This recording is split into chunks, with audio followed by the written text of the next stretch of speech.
This is George talking to Mike Tyson, bro. This crazy, bro. Mike Tyson. My dog done got lit, man. He over here rapping with Tyson. Mike Tyson trying to give us some shrooms. You don't know how to act.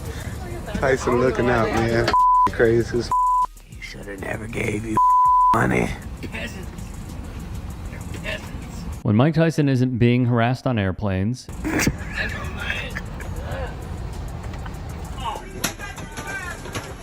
Hey, Mike, come on. Let's go stop back. Let's do the horse, man. JetBlue, net flight. Boy just got beat up by Mike Tyson. Turn that way. and taking matters into his own hands. Some of your critics would say, there's a race for mayor. We know you're a convicted rapist. This could hurt his campaign. How would you respond to that? Hey, I don't know who said that. You're the only one I heard say that. You know what I mean? And I don't have no comment to that, because it's negative and you're being negative. And I met the mayor, right, and nothing they can do about it. So interesting that you come across like a nice guy, but you're really a piece of shit. Hey, with that comment. Come on. No, that was a piece of shit. That was a piece of shit. We're doing live TV. Hey, I don't care. What are you gonna do about it? He has beef with the media. Feel about the guys you were in the ring with? I wanted to kill them. Well, I can tell. Why did I'm laughing nervously? What you really felt that way? You wanted, yeah. And treated Putin's favorite anchor with kid gloves. His latest news, however, revolves around current President Joe Biden. Tyson, speaking with The Guardian, is urging POTUS to follow through on his commitment to correct our country's failed approach to marijuana and give clemency to the thousands of nonviolent cannabis offenders still languishing in federal lockups. Tyson, a devoted Trump supporter, did not make similar comments during the previous administration's reign. However, he is on to something. It should not be lost on us, though. On October 6, 2022, President Biden announced a full, unconditional, and categorical pardon for certain prior federal and D.C. offenses of simple possession of marijuana. The president's pardon lifts barriers to housing, employment, and educational opportunities for thousands of people with those prior offenses. In addition, the pardon, effective on that date, applies only to the offense of simple possession of marijuana under federal and D.C. law committed on or before that date. It does not apply to any other offense for which the individual has been charged or convicted. Obviously, it goes without saying, there is still so much more work to be done, and this feels like a tortoise race at this point with President Biden. From The Guardian once more, legal cannabis sales in the U.S. could soon reach $40 billion annually, and campaigners say it's an injustice that more than 2,000 people, overwhelmingly people of color, are in federal jails sentenced for conduct that today is essentially legal in almost half the country, with recreational cannabis legal in 24 states. About 30,000 more are in state penitentiaries for nonviolent cannabis offenses. That's what the activists say.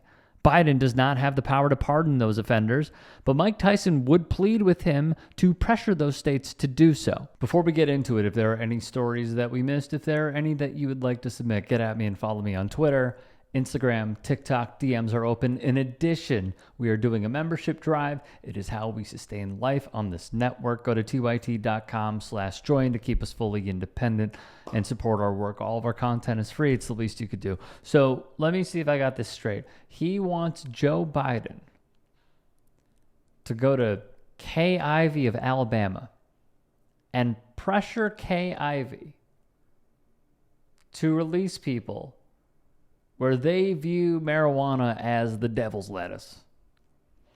Look, bold strategy. Let's see how it plays out. I am all for it. The problem is, and why it is vital, shout out to Ava DuVernay, why it is vital to go watch The 13th on Netflix to understand how we got here.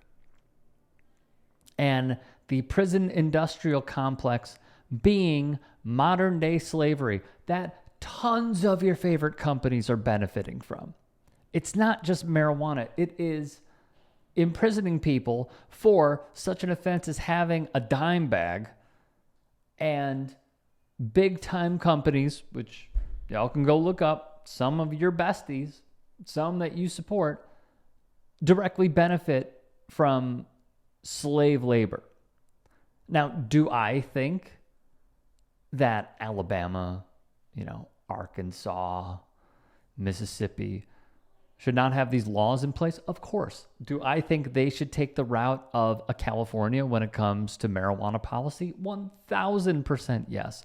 Especially when this is not a drug per se. Can it be abused? Of course, anything can be abused. Caffeine can be abused. Sugar can be abused. Alcohol can be abused. All of it can. We all have our vices. But we are trying to go into the depths of the American South where some people don't even have rights. And I'm all for pressuring these people. But I also think when we're like, hey man, this is on you, it's not. It is something at the local level. So what I actually think is, yes, put the pressure on Joe Biden, but also put the pressure on those local governors. Try to rally the troops, man. Try to get down there. Try to get the support on your side. Fire up the base. That would be a winning strategy, more so than, hey man, could you write a mean letter to the governor of this state? My opinion. Tyson has made it clear he is supporting Mission Green Initiative and the Weldon Project, which does solid work to end incarceration for cannabis-related offenses and provide opportunities for people to receive pardons or expungements, which they should. Dear Mr. President, I write in support of granting clemency to marijuana offenders still incarcerated in federal prison and restoring civil rights to those haunted by a federal marijuana conviction. In September 2021, you received a letter from the Weldon Project, signed by dozens of artists, athletes, lawmakers, law enforcement officials, academics, business leaders, policy experts, reform advocates, and other professionals, asking you to issue a general pardon for federal marijuana offenders. Today, I joined the Weldon Project, Drake, Killer Mike, T.I., Deion Sanders, Bella Thorne, Jim Brown, RIP, and many others in calling upon you to end the madness of federal marijuana prohibition.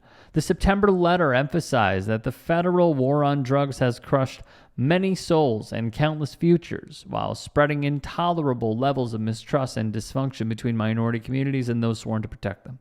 I grew up in tough neighborhoods where people lived in fear of drug warriors, and I've seen the heavy cost paid by the poor and people of color. It's past time to reconcile with these communities. Marijuana should not be a crime. Americans today reject marijuana prohibition in public opinion polls and through legalization efforts across the nation. The U.S. government should no longer use marijuana as a reason to lock people up. The first step is to release the remaining people incarcerated federally under America's war on marijuana and to wipe the slate clean for those convicted of federal marijuana offenses. The war on marijuana is over, Mr. President, as seen in legalization efforts across the nation and in polls showing that most Americans oppose marijuana prohibition. Through a categorical clemency grant, you can declare an end to federal warfare on our own people and mark the beginning of a new era of peace and prosperity. Sincerely, Mike Tyson. Lastly, Luke Scarmazzo became the last known Californian to be released from prison for federal cannabis trafficking charges in February 2023, after serving nearly 15 years for running a licensed medical cannabis dispensary that was ruled to have sold to patients without a prescription. In conclusion, all of what he is saying is correct. Do I see through, hey man, we got Killer Mike on this, who has shown me so much over the last few years. I know he's a friend of the network. I have seen stuff that has opened my eyes, and I could even do a clip on him if y'all want. That's fine. But what they are saying collectively is true. The war on marijuana is over, Mr. President, because it is. It is. All of these people should be released. All of them. We should not be having people locked up for nickel bags. We should not have people being enslaved in prison so multinational corporations could make that much more of a profit because they pay them 10 cents a day. I'm making up a number, but criminally low. So I believe in this message. I also believe in furthering the message.